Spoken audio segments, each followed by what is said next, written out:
My ex texted demanding I pay for her new wedding. "You owe me for the years I wasted," I replied. "Interesting calculation." Then I sent her an itemized bill for all the debts she racked up on my credit cards during our wasted years. Her new fiancé saw the bill and was angrily calling her for answers. Original post 35M. I'm still processing, though it's been a good 18 months since Amanda, 33F, and I split. Our 5-year relationship ended when she took a supposed amazing work opportunity interstate, which, surprise, surprise, turned out to be her moving in with Jason, 40-something M, a guy she'd been vaguely mentioning from some networking events. Yeah, classic. It gutted me at the time. Standard breakup protocol followed. Blocked her everywhere. Therapy, gym, leaned on mates. I've moved on. New job, new focus, and I've been seeing Stephanie for a few months now. She's fantastic and, refreshingly, has her own life and career. Life had found a new, calmer rhythm. Until yesterday. My phone buzzes. Unknown number. Text message. Then another. Curiosity got the better of me. It was a veritable essay from Amanda. "Amanda, Ryan, I know it's been ages, but I have wonderful news. I'm getting married. To Jason. I'm unbelievably happy, and it's made me reflect. Honestly, you owe me. For the years I gave you, years I could have been building this incredible life with Jason sooner. I was young, I invested my time and energy into US. So as a gesture of goodwill, and to compensate for that lost time and the emotional distress, I think it's only fair you contribute to our wedding. We're looking at the Evermore package at Luxury Venue, name redacted. It's quite pricey. I think $10,000 from you would be appropriate for my wasted youth and the emotional toll. Let me know the best way to arrange the transfer." I had to read it twice. $10K for her wasted youth and emotional toll? The audacity was breathtaking. My first thought was to block and ignore. My second was a surge of that old familiar anger. My third, the one that settled in, was a sort of grim, methodical resolve. She wasted years?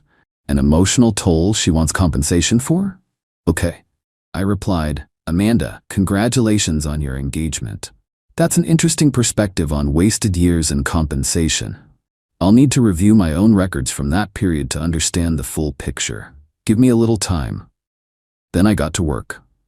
After she left, I'd already spent a miserable couple of weekends trying to untangle our shared financial history for my own sanity and tax purposes.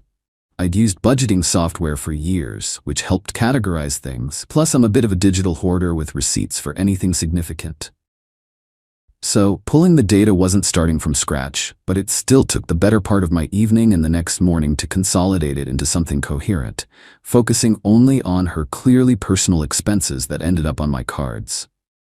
See, during our time together, Amanda, an aspiring influencer, had a knack for brand building. This meant a constant stream of new clothes, some gifted, many not, high-end cosmetics, spa treatments, networking brunches, and the latest tech. A lot of this landed on my credit cards, where she was an authorized user for what was supposed to be joint expenses and emergencies. I was naive, I admit. I'd rationalized it, telling myself I was supporting her dream, and yes, I was foolishly hoping it would make her happy or secure in the relationship. The debt I formally cleared after she bounced was significant. I drafted an email, subject, your perspective on compensation. Attached was a carefully compiled PDF, itemizing her personal expenditures charged to my accounts. Numerous boutique clothing purchases beyond reasonable joint spending, aggregated approx $15,500. High-end salon spa services, non-negotiated, non-joint, approx $6,200. Luxury skincare and makeup, brands like Ethereal Glow, etc., beyond shared toiletries, $200 month of 48 months, estimate, equals $9,600. Networking lunches, dinners, solo or with friends, documented on her own IG. AVG 300 month, 48 months, equals $14,400. Personal tech upgrades, her phone, tablet, specific influencer gear, approx $4,500. Cash advances, withdrawals from my card for emergencies that coincided with her personal trips or shopping, $3,800. Grand total, $54,000. My email, Amanda, following up on your text. I've reviewed my financial records from the period you mentioned. My records indicate a substantial imbalance in financial contributions, with a significant sum covering your personal, non-joint expenditures. Attached is a summary. Given this, your request for an additional $10,000 seems to overlook this outstanding amount. Perhaps this is a conversation you and Jason should have before your wedding, to ensure all past financial matters are transparently addressed. Wishing you the best, Ryan sent. Blocked her number immediately after. A wave of something, relief, nerves, vindication washed over me. Was it too harsh? No. She opened this door. This morning my phone rings. Another unknown number. My stomach tightens. I answer. It's a man. Voice tight with anger. Is this Ryan? He practically shouts. Me speaking. May I ask who's calling? It's Jason. Amanda's fiancé. What the hell is this document you sent her? Are you trying to mess with our wedding with this fake bill? So, she showed him. Or he saw it. Interesting.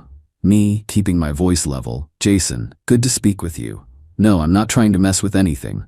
Amanda contacted me yesterday requesting a significant sum of money as compensation for her time with me to put towards your wedding. I simply responded to her financial claim with a summary of her personal spending on my accounts during that same period. It's for context. Compensation? She said you owed her. This $50 odd grand. She wouldn't just spend that. These are lies. The transactions are all documented in my credit card statements, Jason. She was an authorized user. Perhaps you should discuss her spending patterns and financial history with her directly. For example, the Stella Aura handbag she often carries. A gift from you, perhaps? He sputtered. A handbag? What's that got to do with anything? You're just bitter. Me. Not bitter, Jason. Just someone who received an unexpected financial demand and responded with facts. Amanda's version of your shared past or her financial dealings might be something you two need to clarify. I wish you both well. Hung up. The sheer unadulterated entitlement is astounding. And now her fiancé is getting a glimpse. I have a feeling this isn't over. Update 1. 1 week later. It's been a week since Jason's angry call. The immediate aftermath was a flurry of calls from blocked numbers and a few vague, emotional texts from numbers I didn't recognize. Probably Amanda testing the waters. I ignored them. Then, her best friend, Melissa, 32F, who always seemed to live vicariously through Amanda's Instagram life, messaged me on social media. Melissa, Ryan, you really need to stop this. Amanda is an absolute wreck. Jason is questioning everything. That bill you sent is clearly exaggerated and taken out of context. She contributed in other ways. Her support, her time. That has value. Her time had value, apparently to the tune of $10, but the 54 kilos she burned through was just context, right? Me. Melissa, Amanda demanded $10,000 from me, claiming I owed her for her past time and emotional distress to fund her wedding to another man. I provided a factual summary of her personal spending that I covered. If she disputes the specific transactions, that's a matter for her to take up with the credit card companies. As for her non-financial contributions, I'm sure they were considerable, but they don't negate the financial reality she left behind. Melissa, you're being deliberately cruel. She's fragile. Everyone makes mistakes. Jason is seriously rethinking the wedding because of your actions. He's worried she has a spending problem because of what you said. Me. My actions? I responded to a demand. If Jason is concerned, it's likely based on the information presented and whatever Amanda has or hasn't told him. That's between them. Blocked Melissa. The enabler energy was too much. Next, an email landed from Amanda's mother, Brenda, 60F. Brenda always had a way of making me feel like I was perpetually auditioning for the role of good enough for Amanda. An audition I apparently always failed, despite bankrolling a lifestyle Amanda couldn't afford.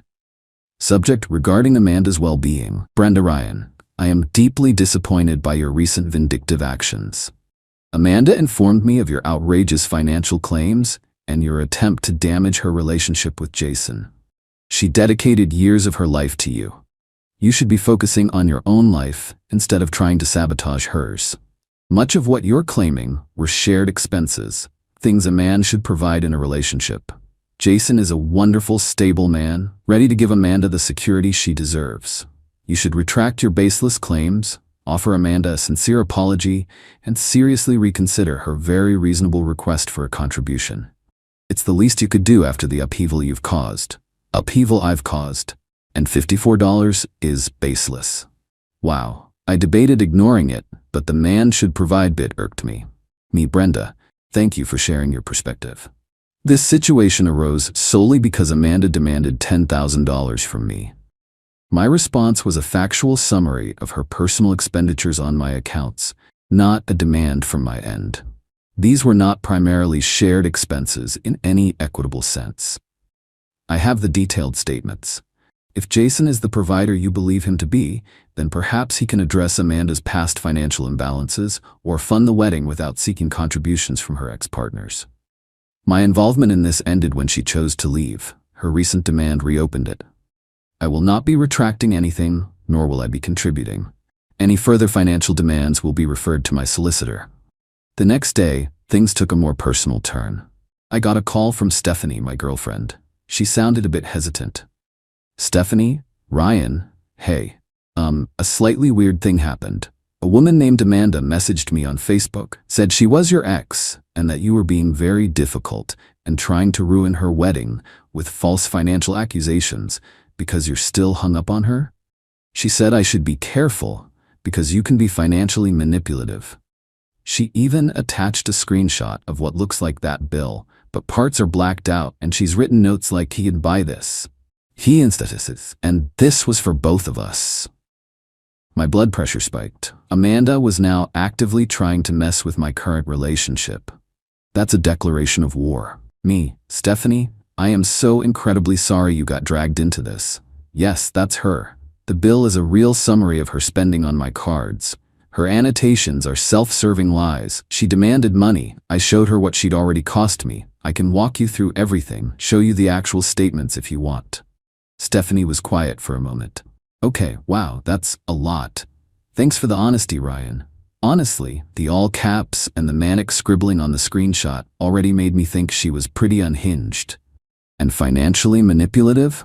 From what you've told me about your budgeting and how you handle money, that sounded way off. I trust you. But Jesus, she's playing dirty. Stephanie's understanding was a huge relief, but it also solidified my resolve.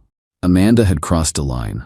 I started looking into options, not just to shut her up, but to actually address some of that debt. A friend mentioned that while the whole $54 was likely a lost cause without a major legal battle, specific, more recent, and clearly identifiable non-gift items or cash advances might be pursuable, especially if she still possessed the items.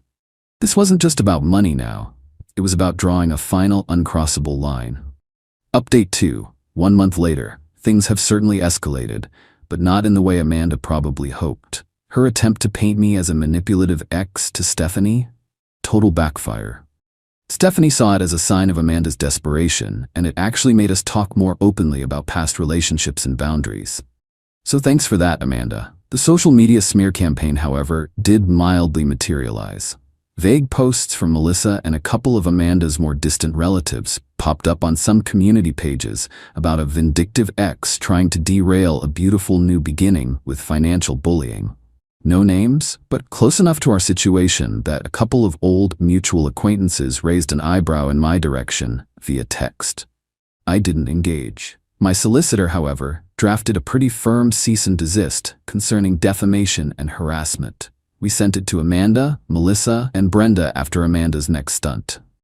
I started getting password reset notifications for old email accounts and even my Amazon account. Nothing compromised, thanks to 2FA, but it was a clear pattern of harassment. The letters seemed to quiet that down. The real developments came via Jason. It seems my itemized bill, coupled with Amanda's subsequent meltdown and denials, planted a seed of doubt that started to grow. A casual acquaintance of mine works at a high-end car dealership. He mentioned Jason had been in a few weeks prior, looking stressed and asking about the terms of a lease Amanda was driving, a fairly new luxury SUV, a Glacier XT90. Jason had co-signed, and it was clear he was exploring options to get his name off it or have Amanda assume it solo, which, given her actual income, was unlikely. He was clearly starting to look into things. Then, about a week ago, Jason called me again. His voice was different this time. No shouting, just a kind of weary, flat tone. Ryan, Jason here. Listen, that document you sent Amanda, the handbag, the trips, all that spending, was that for real? Like, provable? Me, Jason, I have digital credit card statements for all of it. Many items align with her own social media posts from that time. if you wanted to cross-reference. Why do you ask now? Things haven't been smooth. She keeps saying you faked it all, that you were always controlling with money, and this is you trying to get back at her. But I've seen some things with our current finances that are making me wonder. She's been using a joint card I gave her for wedding deposits and household things, and the spending doesn't quite add up. Significant amounts at designer stores, online boutiques I've never heard of. Me. I can't speak to your current situation, Jason, but regarding the past, yes, the spending was real. I was far too lenient, hoping to keep the peace or that she'd eventually become more responsible. It didn't happen. The Stella Aura handbag, for example, was definitely not a gift from me. It appeared shortly after a rather large unexplained cash advance from one of my cards. Jason was quiet for a long moment. A cash advance, right? She told me you bought her that bag to apologize after a fight. This is a lot to process. The wedding planning is on hold. We're arguing constantly about money, about honesty. She just cries and says I don't trust her, that I'm listening to a bitter ex. Me. Look, Jason, I don't want to be involved in your relationship. My issue was with Amanda demanding money from me. If she continues to lie about me to you, or if her harassment starts up again, my solicitor is ready to take further action.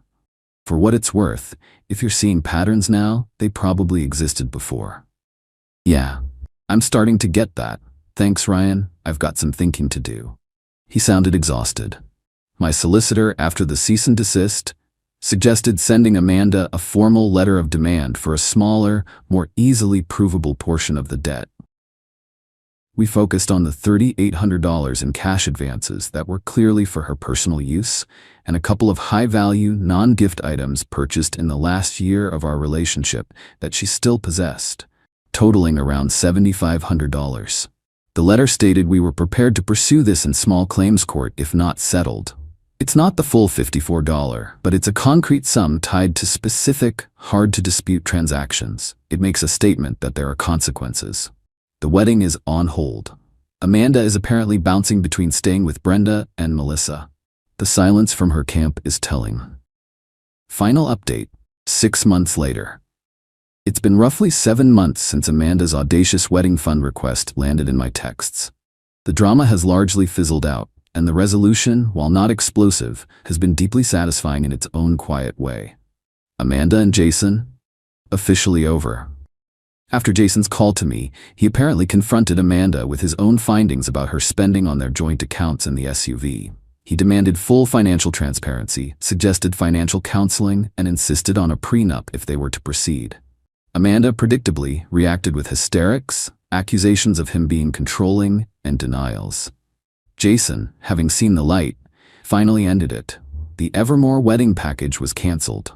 I heard through the grapevine, that dealership acquaintance, that Jason managed to get out of the SUV lease after some wrangling, but Amanda lost her fancy ride. Last I heard, Jason was seeing a financial planner for himself. Good for him. What about my letter of demand for $7,500? Amanda ignored it, naturally. So, my solicitor proceeded with a small claims court filing. Amanda failed to appear for the hearing. Default judgment awarded in my favor. Collecting it is another matter, of course. She's apparently between opportunities. Read, actual paying work, as her influencer shtick seems to have faded without a lavish backdrop, and is primarily living with Brenda. However, the judgment is on her record. It will accrue interest, and it'll be a flag if she ever applies for significant credit or certain types of employment. It's an official acknowledgement of the debt. The smear campaign vanished after the solicitor's letters. Melissa even sent Stephanie a brief, awkward apology message on social media, saying she got bad advice and was trying to support a friend but went about it the wrong way. Stephanie just read it, rolled her eyes, and deleted it. Brenda is, by all accounts, still championing Amanda as the perpetually wronged victim. Some people are immune to reality. The most satisfying part hasn't been a dramatic gotcha moment, but the steady, inevitable unfolding of consequences stemming from Amanda's own actions and entitlement. She tried to manipulate Jason. It failed once he saw concrete evidence of her patterns. She tried to extort me. It resulted in her own past debts being officially recognized. She tried to undermine my current relationship. It only made it stronger. I don't know for sure what Amanda's day-to-day life is like now. I did hear from a mutual acquaintance who ran into her that she seemed stressed and was complaining about how unfairly everything had turned out for her. There was no grand, public humiliation, no dramatic confrontation, just the quiet erosion of a lifestyle built on deceit and other people's money. Stephanie and I are doing great. We're actually planning a trip to Southeast Asia next year. We're saving for it together. It feels good, healthy, and real. Amanda demanded $10,000 for her wasted years. Instead, she accelerated the implosion of her new relationship, got a court judgment against her, and hopefully learned something about accountability. Though I won't hold my breath on that last part. Her attempt to rewrite history and bill me for it was indeed an interesting calculation. The final balance, however, was not in her favor. I'm content with that.